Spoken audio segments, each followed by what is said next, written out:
antes de llegar a la tierra prometida.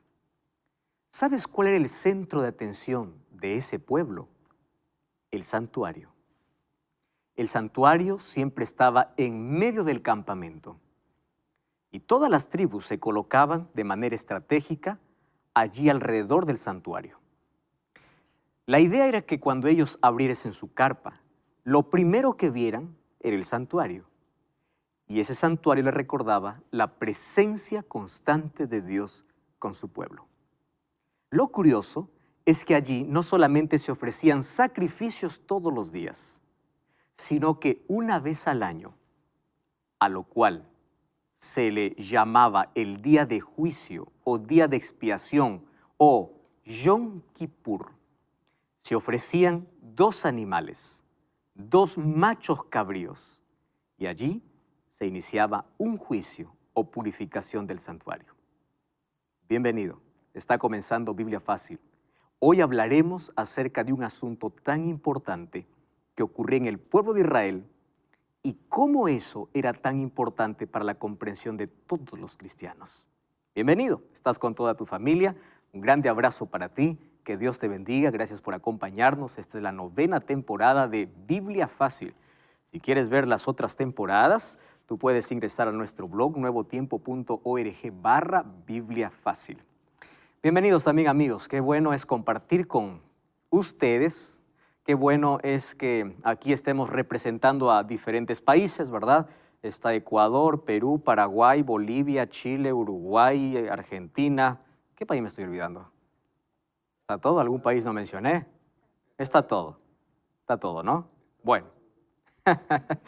Y bueno, y no solamente este es un programa que mira a personas de Sudamérica, sino también hay muchas personas allá en México, en Colombia, Centroamérica, Norteamérica, en todo el mundo, desde Europa y en todos los continentes hay personas que nos escriben semana a semana dando una apreciación muy positiva. Y nos encanta ver siempre esas decisiones tomadas a favor, no de una religión, no a favor de una iglesia, sino a favor de la palabra de Dios.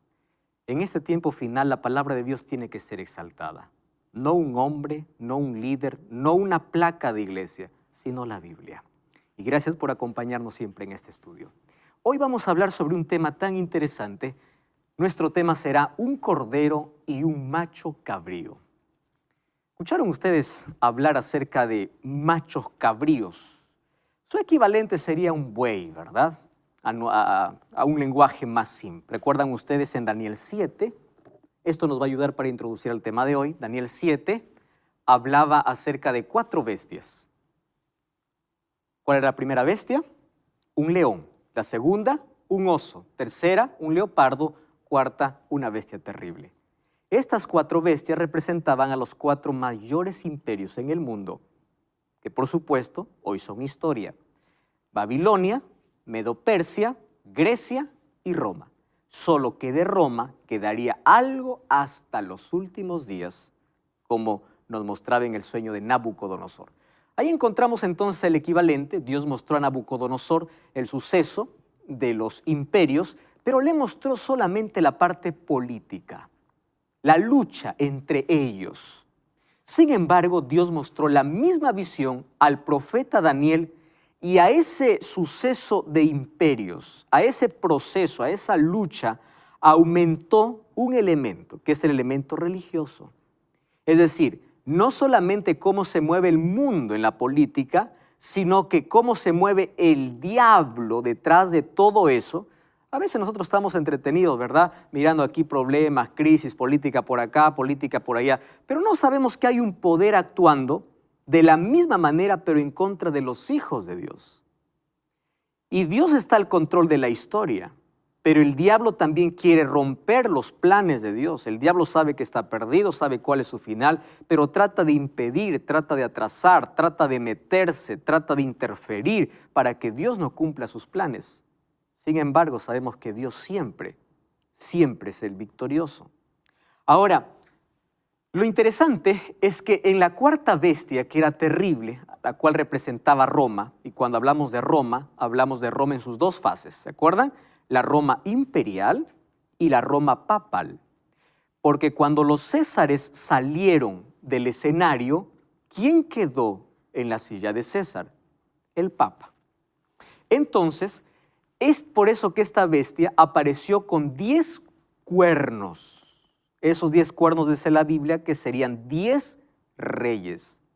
Mientras Daniel estaba mirando los cuernos, vio que salía un cuerno pequeño. Esos 10 cuernos, ¿a qué representaba? A 10 tribus bárbaras que dividirían el imperio. Comenzaron en el año 351 y lo derribaron en el año 476. Ustedes saben que uno de las cosas que prepararon la caída del imperio romano fue la inmoralidad, como ya les mencioné en algún momento, fue la corrupción, la cultura que ellos adquirieron era una cultura de desorden, a pesar de que políticamente eran ordenados y eran fuertes, pero cuando la moral cae, todo se destruye, a lo que nuestro mundo hoy está llegando. Ahora, Constantino tiene o comete un error grave cuando era emperador, un error político. Constantino fue el primer emperador que se bautizó y se hizo cristiano. Solo que al ingresar al cristianismo, él traía todas sus costumbres paganas. Él era un adorador del sol. Es por eso que instaló el día domingo como adoración, porque él seguía adorando a su Dios, pero ahora diciendo yo soy cristiano. Y muchas costumbres paganas ingresaron dentro de la iglesia. Y cuando la Biblia fue retirada, esas costumbres fueron puestas como dogmas, que lamentablemente hasta hoy se siguen practicando y se seguirán practicando. Solo que Constantino, ¿qué cosa hizo? Él hizo una ciudad en su nombre y él trasladó para la capital de su imperio esa ciudad. Ustedes se acuerdan de Constantinopla, ¿verdad? Su orgullo le llevó a mover la capital. Y cuando él movió en el año 350, a partir del año 351, Roma empezó a debilitarse porque es allí donde aprovechan las tribus extranjeras a posesionarse de Roma. Y eso es lo que ocasiona la caída. El año 476, Odoacro desafía a Rómulo Augusto, que es el último emperador romano, y Roma es dividido. ¿Por qué? Porque ahora empieza una lucha entre esas tribus.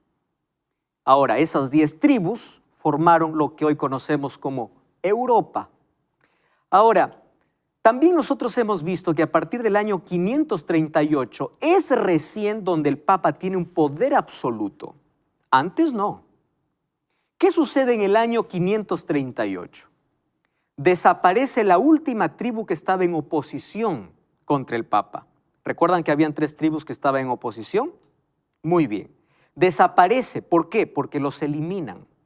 Y al ser eliminados, entonces él tiene poder absolutista, él puede hacer lo que quiere. ¿Y eso cuándo termina? Termina cuando Berthier, el general, toma prisionero al Papa Pío VI en el año 1798. Allí termina. Si nosotros sumamos entonces 538, ¿verdad? ¿Y cuántos años nos falta para 1798? Exactamente son 1260 años. Eso está comprobado, corroborado en la historia. Solo que eso estaba ya profetizado. No solamente en Daniel, sino también en Apocalipsis, que perseguiría a los hijos de Dios por tiempo, la mitad de un tiempo. Apocalipsis que dice 42 meses, 42 por 30 que trae cada mes, son 1260 días.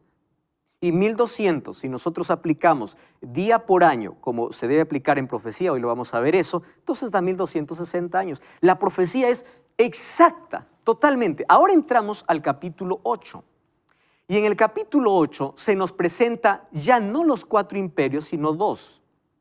La pregunta es, ¿por qué ya no se presentan Babilonia? Porque Babilonia ya pasó a la historia. Ahora aparece bajo 2 nuevos símbolos. Recuerdan que estamos en parte profética. Y un símbolo no se debe leer o interpretar como se lee. Un símbolo se debe buscar un equivalente.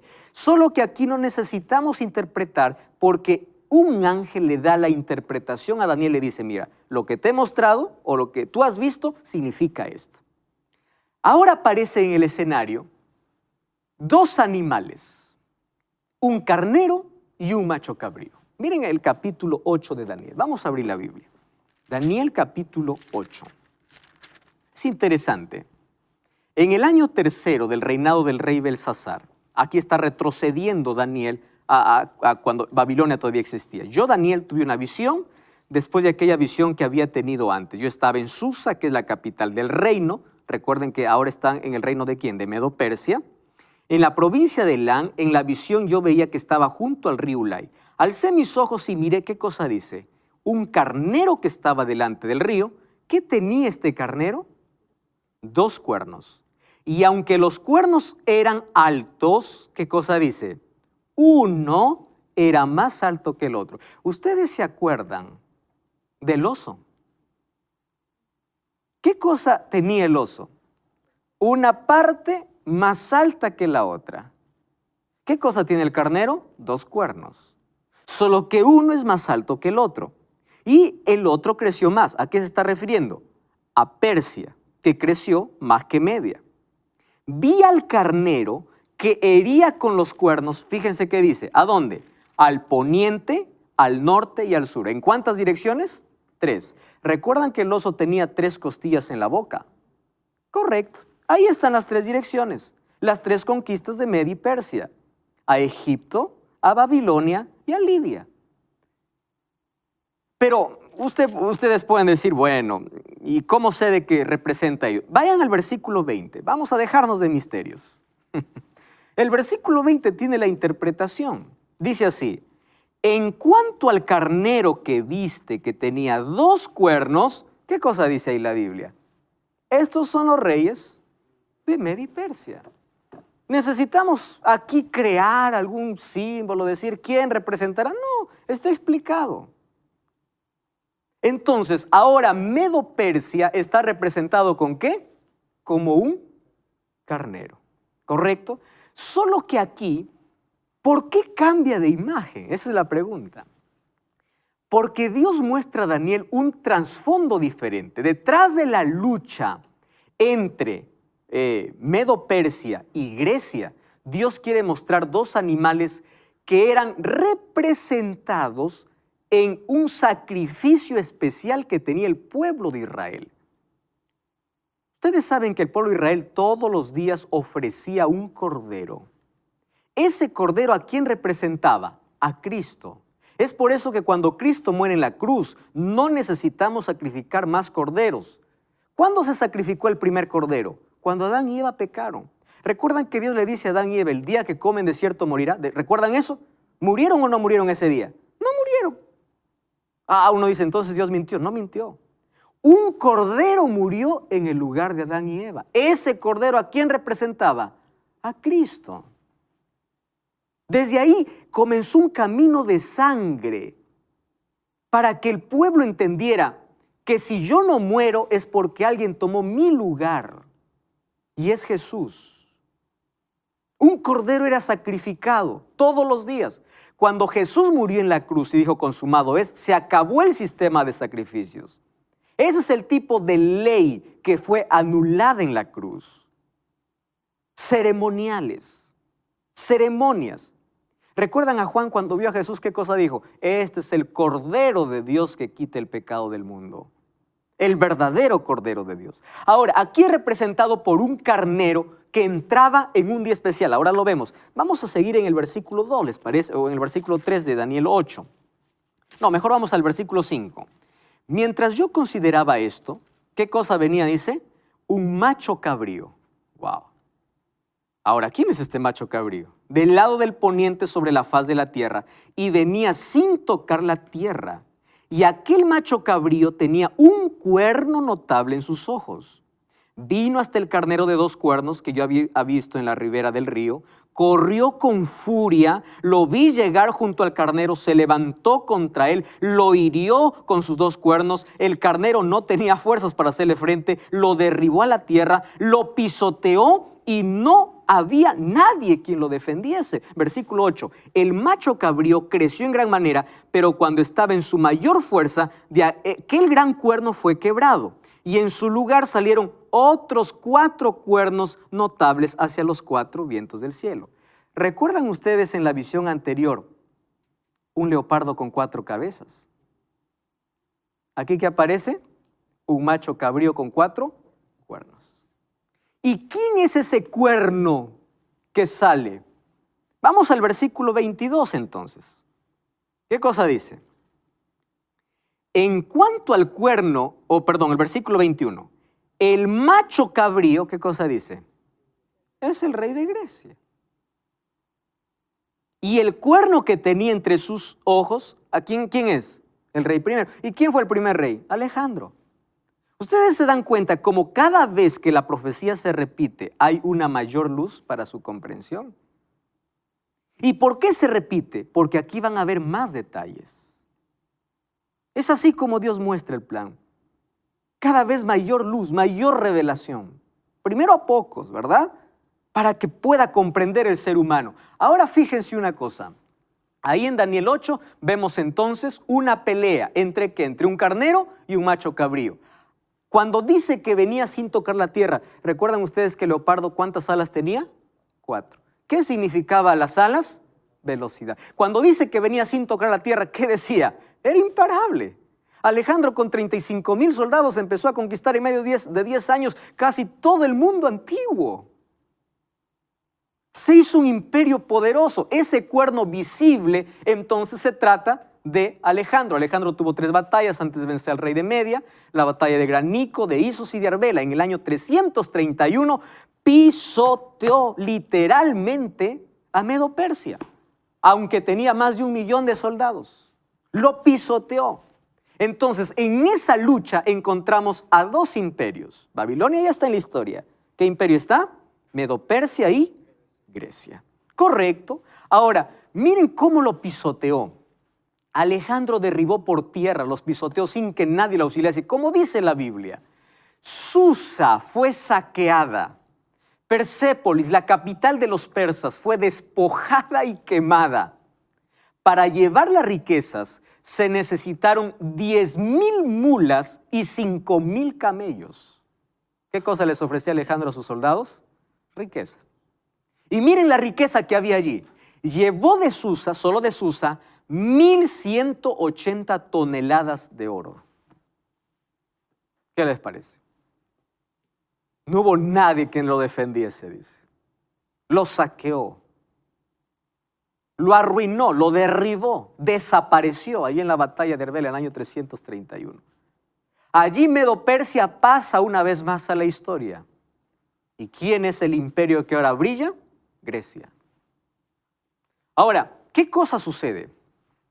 Después Daniel 8:8 dice, cuando el macho cabrío se engrandeció, estando en su mayor poderío, ¿a los cuántos años comienza Alejandro? A los 25 años. Y cuando estaba en la mayor fuerza, ese cuerno, ¿recuerdan el cuerno que tenía en los ojos que significaba el rey primero? Fue quebrado. Y en su lugar crecieron 4 visibles hacia los 4 vientos del cielo. ¿A los cuántos años murió Alejandro? 33 años. Rindiendo adoración a su dios Baco, que era el dios del licor. Un día se emborrachó tanto y dijo, yo voy a tomar una copa de vino o un vaso de vino por cada ciudad conquistada. Enfermó y murió. 33 años, en la mayor fuerza. Murió. Solo que cuando murió, él no tenía heredero. Apenas tenía un hijito que venía en camino, que nació después que él murió. ¿Quién fue puesto allí para gobernar en el imperio griego? Su hermano, Filipo o Felipe. Pero ni siquiera era su hermano, era un hermanastro que no tenía liderazgo. Los 4 o 6 generales que habían destruyeron y lo sacaron, lo asesinaron. Entonces hubo una disputa entre los generales, les conté la historia, ¿verdad? Uno sobresale llamado Antígono. Antígono dice, ahora yo voy a pelear con todos, y ya lo estaba logrando. Le dice a su hijo Demetrio, mira, vamos a gobernar en corregencia, tú y yo vamos a gobernar. Cuando él está a punto de proclamarse rey, los 4 generales se declaran reyes en 4 ciudades diferentes. Entonces, ¿qué sucedió? Antígono se suicidó, Demetrio huyó y el imperio quedó dividido en 4. Ahí está entonces los 4 vientos del cielo. Entonces, ahí encontramos la interpretación. El mismo ángel le dice quién es el carnero y quién es el macho cabrío. Fíjense lo que dice ahora en el siguiente versículo. Vamos a leer el versículo 8, versículo 9. Versículo 9, dice así: de uno de ellos salió un cuerno pequeño. ¡Wow! Aquí uno puede decir, entonces salió de Grecia, porque dice, de ahí salieron 4 cuernos, que se representan los 4 generales griegos. Pero ojo lo que dice, aquí presten atención.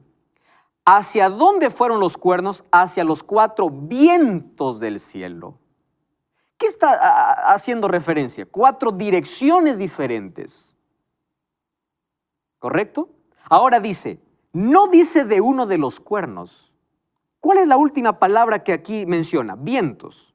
Entonces, de uno de ellos, ¿de qué está hablando? De uno de los vientos. ¿Qué cosa era vientos? ¿Recuerdan ustedes? Guerras. ¿Recuerdan en el capítulo anterior que vimos sobre símbolo?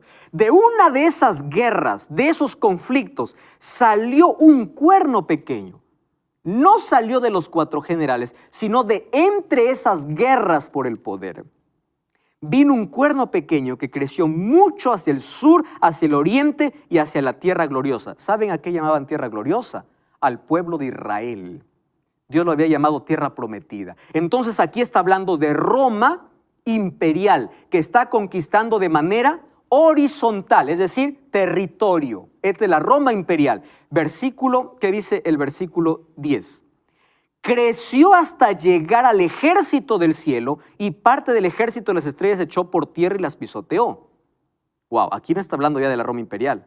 Es decir, su expansión fue horizontal por territorio y luego vertical. ¿Por qué? Porque ahora se atrevió a ir ¿contra quién? Contra Dios. Contra el ejército del cielo, parte del ejército y de las estrellas. Ustedes saben qué significa estrellas en la Biblia. Líderes cristianos. Estrella también representa a los ángeles del cielo. Dice, los echó y los pisoteó. ¿De qué está hablando? Del cuerno pequeño. Aún se engrandeció frente al príncipe de los ejércitos, y ahí está la palabra que queremos ver hoy. Hasta que fue quitado, ¿qué cosa dice? El sacrificio continuo, y el lugar de su santuario fue echado por tierra. Ahora, pregunto aquí. Vamos a ver a nuestra comprensión, ¿verdad? Primero, Roma se expande de manera...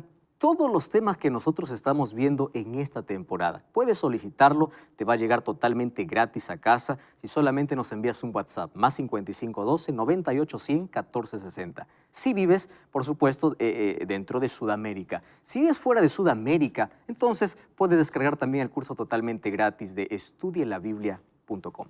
Estamos hablando acerca de Daniel capítulo 8, sobre el cuerno pequeño que aparece una vez más con las características que ya vimos anteriormente. Entonces nosotros ya identificamos a quién se refiere cuando hablamos de cuerno pequeño.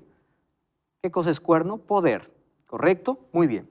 Se dice pequeño por la manera como inició, pero luego se engrandeció tanto que incluso quiere destronar a Dios, o en su mente destronó a Dios. Se engrandeció hasta el ejército del cielo, y la palabra que aquí nos llama la atención dice, y quitó el sacrificio. Luego vamos a ver las otras expresiones, porque ahí dice, tiró la verdad por tierra y prosperó. Ya les mencioné cómo tiró la verdad por tierra. Y lo curioso es que prosperó. Ahora, ¿qué más dice? Aquí en Daniel 7, ese cuerno pequeño representa a Roma, entonces en sus 2 fases, tanto pagana o imperial, cuando estaba conquistando territorialmente, y tanto la Roma papal, cuando estaba yendo en contra de Dios. Ahora, fíjense, para nosotros poder entender cómo el cuerno pequeño quitó el sacrificio diario, nosotros tenemos que ir al Antiguo Testamento. Yo les voy a contar, ahí tienen el texto, ustedes lo pueden leer y releer ahí en casa. Sin embargo, yo les voy a contar a qué se refiere cuando dice fue quitado el continuo sacrificio. Éxodo capítulo 29 nos habla de que el pueblo de Israel, ¿correcto? El pueblo de Israel hacía 2 tipos o un sacrificio que se llamaba el sacrificio diario. Sacrificio diario significa continuo, es decir, sin cesar, continuamente, diariamente tenían que hacer esto. Ahora presten atención. ¿En qué consistía ese sacrificio? Ese servicio diario se podía subdividir en dos. Una ofrenda por el pecado y una ofrenda por el pueblo. Ahora, presten atención. ¿Quién mató el primer cordero? Dios, en el jardín del Edén. Pero cuando estaba en el desierto, Dios quería enseñar a su pueblo a través de imágenes. Ustedes saben que nosotros aprendemos escuchando, viendo y haciendo. Y cuando uno ve, aprende, ¿verdad? Dios es tan maravilloso que empieza a explicar la salvación a través de dibujos, para que nuestra comprensión sea un poquito mayor que si solamente nos hubiese dicho. Y dice, haz un santuario. Eso les conté al comienzo. Y ese santuario tenía un modelo del modelo que estaba en el cielo. Eso veremos en el próximo capítulo. Cuando Moisés elaboró el santuario, ese santuario tenía un atrio, que era la parte de afuera, ¿correcto? Un atrio. En ese atrio había un altar y un lavatorio. Luego había una puerta, cortina, y estaba el primer compartimento que se llamaba lugar santo. ¿Están entendiendo ahí? En el lugar santo habían tres cosas. Estaba el altar de incienso, que era un perfume que día y noche estaba ardiendo. Estaba una mesa con 12 panes, que representaba a las 12 tribus de Israel. ¿Y el pan a quién representa? A Cristo. Y había también un candelabro con 7 brazos. ¿Qué era Cristo? ¿A qué representaba el pan? A Cristo. ¿A qué representaba el candelabro? A Cristo. Es decir, todo el santuario, ¿a quién representaba? A Jesús. Afuera, ¿quién estaba? El sacerdote. Entonces, todo el año, el sacerdote ofrecía sacrificio. No se olviden que tenía 2 compartimentos. El primero que estaba, lugar santo. Y el segundo compartimento era el lugar santísimo. Hasta el lugar santo llegaba el sacerdote todos los días. Pero al lugar santísimo solamente entraba el sumo sacerdote una vez al año. A eso se llama Yom Kippur o día de juicio. Cuando el sumo sacerdote entraba una vez al año, ¿a dónde? Al lugar santísimo. ¿Qué había en el lugar santísimo? Estaba el arca del pacto. ¿Y qué estaba dentro del arca del pacto? El maná, la vara de Aarón que floreció y la ley de Dios. ¿Dónde estaba? En el lugar santísimo. Ahora, les explico. El servicio diario consistía, primero, ¿qué cosa era la ofrenda por el pecado? Yo soy un pecador, ¿correcto? Entonces, por favor, Daniel, ven para acá. Ayúdame. Solamente párate ahí, ¿está? Yo vivo en este extremo, aquí está mi campamento y yo pequé. Entonces, yo, como pecador, tengo que morir porque la paga del pecado, ¿qué cosa es? Es muerte. Pero yo no quiero morir. Hay alguien que muere en mi lugar. ¿Quién muere? Un cordero. Tomo una ofrenda, tomo un cordero, llevo el corderito, tiene que ser el mejor, porque representaba ¿a quién? A Jesús. Tenía que ser sin defecto.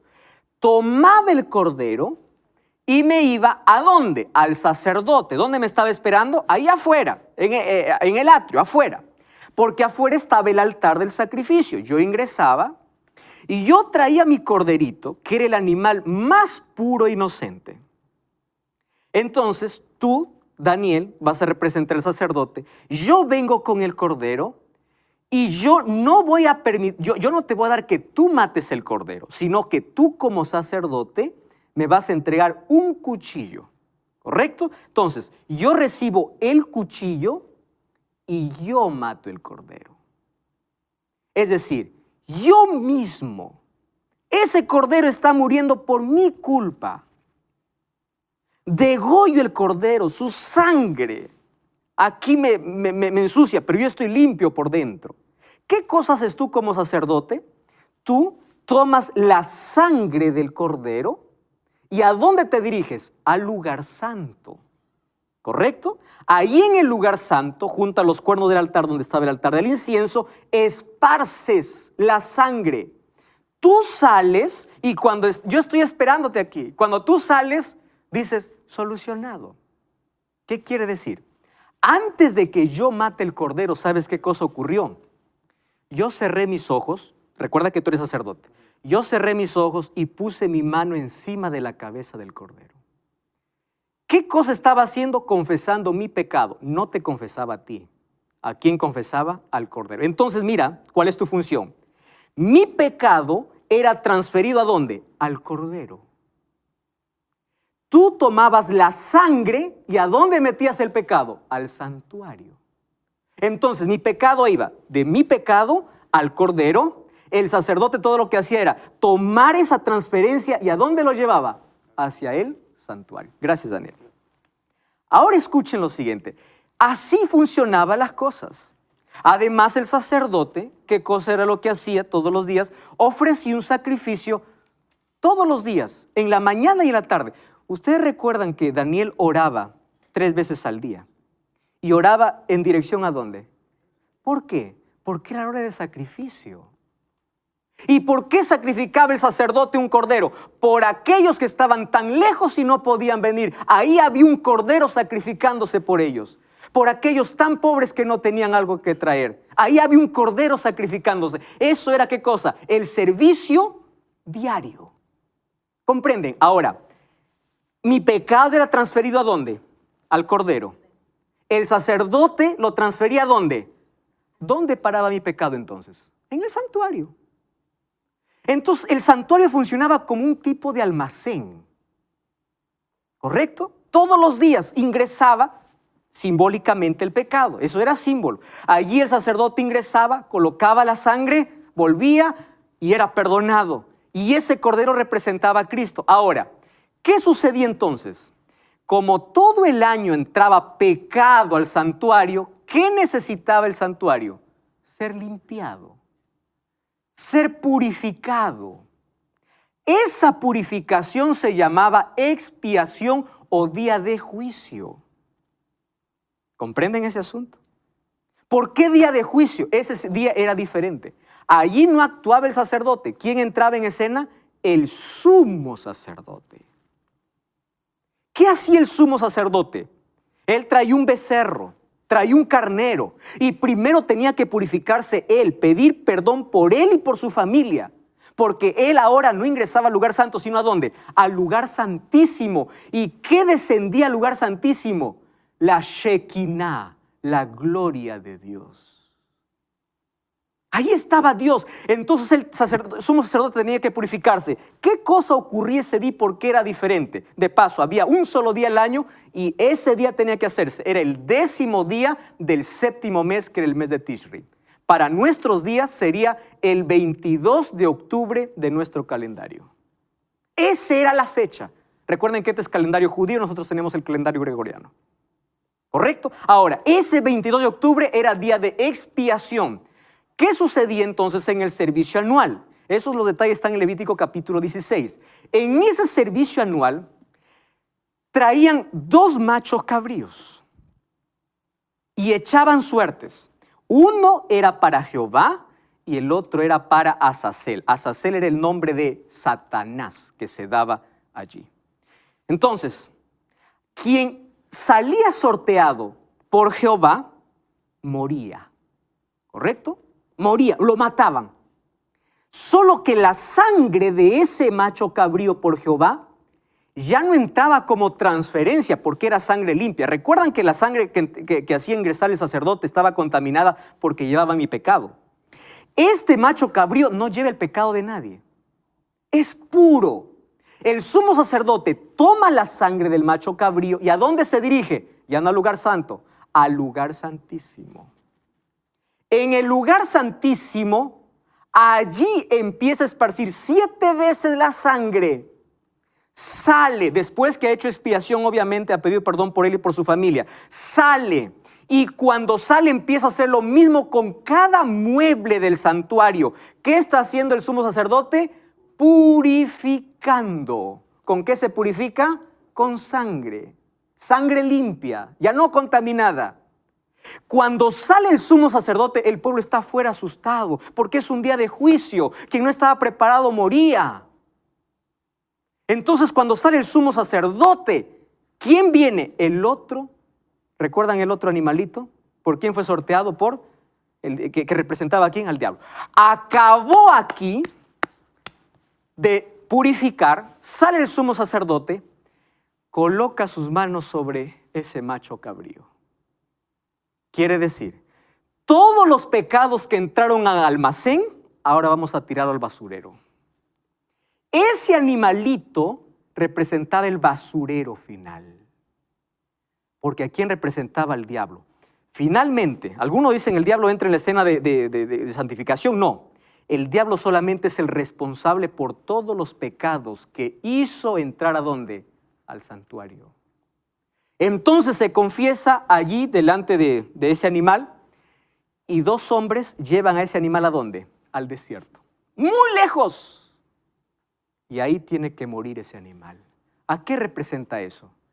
A Satanás cuando se queda preso aquí en este mundo por 1000 años, recuerdan en Apocalipsis 20. Esa es la manera como Dios erradica el pecado. Así los enseñaba al pueblo. Ahora fíjense, en ese día de purificación, en ese día se santificaba o en ese día se purificaba el santuario. ¿Qué cosa hizo el cuerno pequeño? Tiró. ¿Qué significa tirar? Sacar. ¿Por qué? Porque él instituyó un propio santuario cuando ya no era necesario. Cuando Cristo murió, acabaron los sacrificios, acabaron los sacerdotes. Pero el cuerno pequeño hizo su propio santuario y echó por tierra porque falsificó el sistema del santuario. ¿Cómo lo falsificó? Ahora, Cristo era quien perdonaba pecados, ya no un cordero ni un sacerdote. Entonces, ¿qué cosa hizo el cuerno pequeño? En lugar de dirigir a la gente hacia Jesús, ¿a quién lo dirige? A un sacerdote humano. Eso significa echar por tierra el sacrificio de Cristo. Cada vez que se celebra la misa, miren, el sacrificio de Cristo, el sacrificio de la Eucaristía, la misa, son un solo sacrificio. La víctima es una y la misma. La misma es ofrecida inmediatamente el oficio de los sacerdotes, quien entonces se ofreció al mismo en la cruz. Solamente la manera de ofrecer es diferente. En ese sacrificio divino que es celebrado en la misa, el mismo Cristo que se ofreció a sí mismo en una manera cruenta, en la cruz ahora es ofrecido de manera incruenta. ¿Qué dice el sacerdote? En cada misa nosotros aquí convertimos el pan en el cuerpo. Convertir. Es decir, vamos a sacrificar nuevamente. ¿Acaso el sacrificio de Jesús no fue único? Eso es falsificar. ¿Qué cosa más? Al poner la intercesión humana en los oficios de su sacerdocio, estableciendo el confesionario, ofreciendo en cada misa un sacrificio que afirma sacrificar de nuevo a Cristo, el papado no solo ha eclipsado el ministerio de Cristo, sino que lo ha anulado levantando un sacerdocio contrario. Cuando Cristo murió acabó ese sistema porque todo eso era sombra de lo que iba a venir. Cuando Cristo fue al cielo, Él es nuestro sacerdote, nuestro sacrificio, nuestro sumo sacerdote. Pero ¿qué hizo el cuerno pequeño? Levantó uno parecido para quitar los ojos de Cristo. Ahora, miren, este texto es impresionante. Los millones de creyentes, lejos de ser llevados a Cristo, van ¿a dónde? A un sacerdote, hoy. Quien en vez de dirigir, o quien a su vez los dirige ¿a quién? ¿A los santos o a María? En un camino diferente al que Jesús dijo, venid a mí. No dijo, anda Pedro, anda Pablo, anda María, ven a mí. Jesús dijo, nadie viene al Padre sino por mí. No dijo, nadie viene al Padre primero que otro interceda. Por mí, yo soy el intercesor, dice Jesús. Todas estas acciones sustitutorias sacerdotales, papales, contrarias a la que Cristo realiza en su santuario, son las que han echado por tierra el lugar de su santuario. ¿Y qué cosa han hecho? Los han contaminado. Entonces, lo mismo que ocurrió en la tierra con la contaminación del pecado, el sistema papal, al echar por tierra la verdad, ¿qué cosa contaminó? El santuario en el cielo. Entonces, así como se purificaba el santuario en la tierra, era necesario ¿qué? Una purificación del santuario ¿dónde? En el cielo. Eso vamos a ver en el próximo capítulo. porque ahora Cristo va como sacerdote. Y no solamente va a actuar como sacerdote, sino también como sumo sacerdote. Al nombrarse pontífice máximo, vicario hijo de Dios, consuma su atrevimiento contra Cristo mismo. Miren lo que hace. Anula su intercesión. Trae al suelo el ministerio de Cristo. Cristo es atacado de forma atrevida en su santuario, anulado y pisoteado. Es así como se consumó la abominación desoladora, adulterando todas las verdades tocantes a la salvación provista por Dios mediante el sacrificio de Jesucristo. Eso es lo que la Biblia llama abominación. ¿Saben una cosa?